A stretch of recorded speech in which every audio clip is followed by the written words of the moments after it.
আমার রাফি আর রিমির জন্য। 10 বছরের রাফি স্কুল থেকে ফিরছে।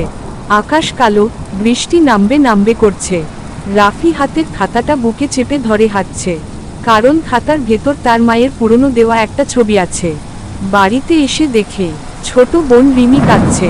ভাইয়া, মা বলেছিল আজ ফিরে আসবে, কিন্তু এখনো আসেনি। রাফি চুপ করে আকাশের দিকে তাকায়।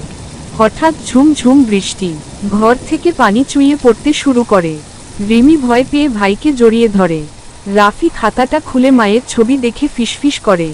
মা, তুমি কোথায়? মা রাফির মাথায় হাত রেখে বলল, তুমি বড় হবে আর তোমার বোনকে আগলে রাখবে। মা না থাকলেও তোমরা একসাথে থাকবা, এইটাই আমার দোয়া। আলো ফেড হয়ে যায়। বৃষ্টি থেমে গেলে দরজার সামনে একটা ছোট ব্যাগ পড়ে থাকতে দেখা যায়। ভেতরে একটা ছোট ছাতা, কিছু খাবার আর একটি চিরকুট।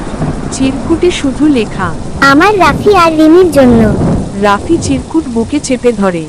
রিমিকে ছাতার নিচে এনে বলল, মা হয়তো অনেক দূরে, কিন্তু ভালোবাসা দূরে যায় না রে। রাফি ও রিমি এক ছাতার নিচে দাঁড়িয়ে আকাশের দিকে তাকিয়ে আছে। মা চলে গেলে দুনিয়া অন্ধকার লাগে, কিন্তু মায়ের ভালোবাসা বৃষ্টির শেষ ফোঁটার মতো সর্বদা হৃদয় পড়ে। যারা আমাদের জন্য ভিজতে রাজি, তাদের ভুলে যেও না।